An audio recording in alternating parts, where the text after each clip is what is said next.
Hey everybody, welcome to Average Guy Opinions. I'm your average guy, John Carelli. This is my average kid, Logan, making a very average face. We're going to talk about Logan's experience at Lakeside Amusement Park this summer, because I'm just going to call this. This may end up being a even three-parter. Who knows? But this is a conversation I'm going to call the Lakeside Way, because I'm finding stuff out about Lakeside that I didn't know.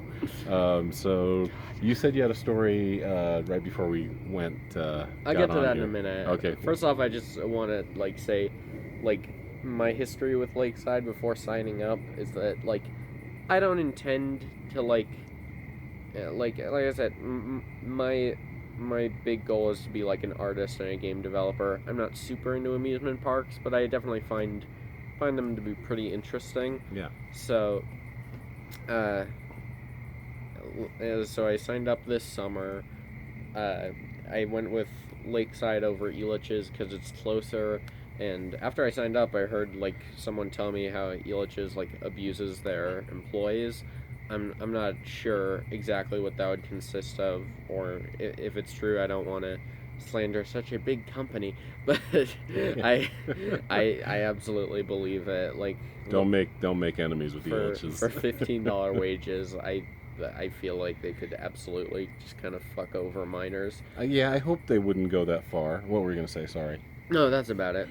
Just for those of you that are maybe outside of Denver or don't know the amusement park scene here in Denver, Colorado, and I have mentioned this in past videos, but back when I was a kid, Elitch's and Lakeside were about a mile apart from each other, maybe 2 miles, not far at all. I lived within walking distance of both. I was much closer to Lakeside, so we frequented Lakeside more, but we often went to Elitch's too.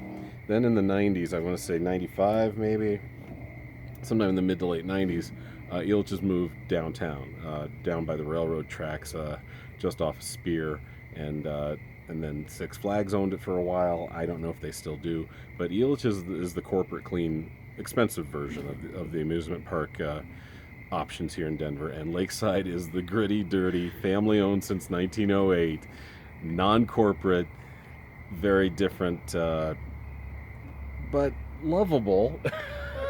There's something about it. I mean, it's great. You go down 44th Avenue, you look where the old raceway used to be, which is all dilapidated, and there's a big part of the Heart Flip. We were just talking about the Heart Flip was a fun little ride, and now it's done, and a big chunk of it's just laying there in a field. That's Lakeside. I mean, Lakeside's very unusual, but I wanted Logan to share some stories or about Logan's experience this summer. So what are some of the highlights for you? Continuing on about my history with Lakeside, because I wasn't... Oh, I'm sorry, yeah, I just want to give some background. It's alright, yeah. Yeah, just go right into it and make sure you're loud. Be loud. I think the main thing I remember as a kid from Lakeside was going into the Crystal Palace, mirror maze, and just getting a bloody nose and crashing into one of the walls. So I went back there 7 years later, and I asked for a job, and they said, all right. I asked for a job for about 6 months. It got I did before summer, and they opened up more than halfway into the summer, I would say. Well into July. Yeah. And just to reiterate, yeah, you applied in February, I believe. You were really proactive. I was really proud of you on that. Yeah. And I just... Oh, God. So, basically, I showed up there, and they taught me how to make cotton candy and nachos and popcorn. And I showed up for the next day, and I said, oh, am I going to the snack stand? And they said, no, you're going to arcade, which we did not prepare you for. But it was all right. I was paired with this other guy, Sam. He's very nice. And then I got kicked out of arcade because, an older, more experienced guy named Earl, came in. So for a while, I'm still kind of just, the guy they, say, hey, this person's taking a break. Can you cover for them? Utility guy. Yeah. And like some days, I usually like do the first few hours, like calling in shifts, and then like I actually settle somewhere, and I just working there is like not by fault of them. I'm just I don't have like much work stamina, but it can be extremely draining. Like I think like my go-to example of how stretched they are with their employees is that there's the big food stand is a place they call Sugar and a place they call Ice Cream. Ice Cream does soft drinks and ices and ice cream, and that's about it.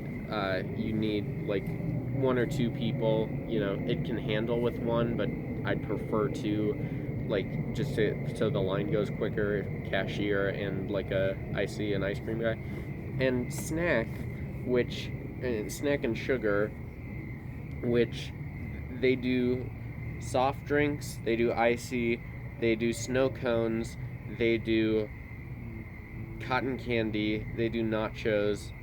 Did I say popcorn? I think so. If you didn't, now you know. Popcorn. No, I didn't. Popcorn. Okay. And like a lot of times they expect like just one person to run all of it and the cashier, and it's just like, yeah, they push these guys, and they don't pay minimum. They pay what, $10.50 an hour, $10.50, right? yeah. And by the way, Sugar, Snack, and Ice Cream are my three favorite stripper names. Ha ha ha ha. Yeah, thanks for the setup. It's just worth having Logan make that face. Anyway, so do tell more about your day and your experience. That's it. He's out of here. He's had enough. You come into average guy opinions. You get some very average jokes too. So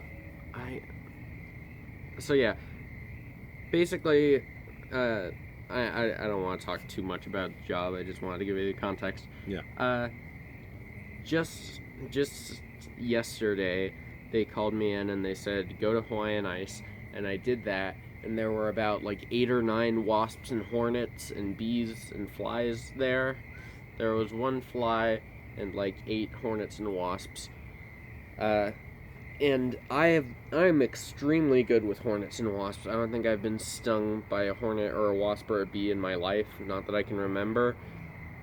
But I did have one sitting on my thumb for like 20, 30, 40 seconds yesterday. Because it's snow cones. It's pure sugar. The syrup is pure sugar. You're just having a meal, and your thumb is the table. Yeah, they're sipping like from the little like pump nozzle. And then I go back and they say go to give a break to Lemonade, and I give a break to Lemonade and she doesn't come back. How did I not make a stripper joke there? Okay, keep going. Come on. Her name's not. I know, but just the short. They don't call it the lemonade stand. They call it lemonade. Honestly. Anyway, I get to make a joke once in a while. Go for it. Keep going. So lemonade. You go relieve Lemonade, the person in Lemonade. And she doesn't come back. I was told it was like a medical thing, so hopefully that wasn't anything serious. Yeah. And then they told me to train a new girl, and she was pretty good at it. And then I went to work at Lake for the rest of the night, which is like a slightly smaller Sugar right by the edge of the lake by the train station. And Lake is the bouncer. And yesterday, like someone Sorry. like I was like trying to make as much popcorn as I could, but like people usually come there wanting popcorn, and then someone ordered fucking 7 large boxes of large boxes of popcorn, and I was like, fucking okay, wait, like there are 2 counters, you wait at the other counter while this pops for like 10 or 15 minutes, because that's like each batch lasts around 5 minutes, and each batch does around 3 popcorn things. Yeah. It's gonna take a while. And then of course, like as I man this counter, everyone's like, "Oh, can we get popcorn?" And I'm just, "Can you get behind the 6 large popcorn people?" Brutal. We're on at 10 minutes, so we'll wrap this little part up, and then we'll do another part. Okay? Oh, can I say the thing that I wanted to tell you? Yes. Is that just a couple days ago, it might have been yesterday, it might have been the day before, or no, I think it was yesterday because I went in the day before. But should I say her name? I don't know. It doesn't matter. The daughter of the owner of Lakeside, she was like dealing with something on the phone. When she got off, she was like, "I don't understand how people can be like so good at like getting other people to do things. You're a manager. That's your whole thing. That's your complete job That's description. everything you do." I know what you're saying. I know you're saying, "Oh, that's my job. You guys can't do that." But I don't get how people get everyone else to do things for them. Oh yeah, that's a good place to stop. I love We'll do it. a part 2. We'll hit some highlights of Logan's summer at Lakeside and management. Bye.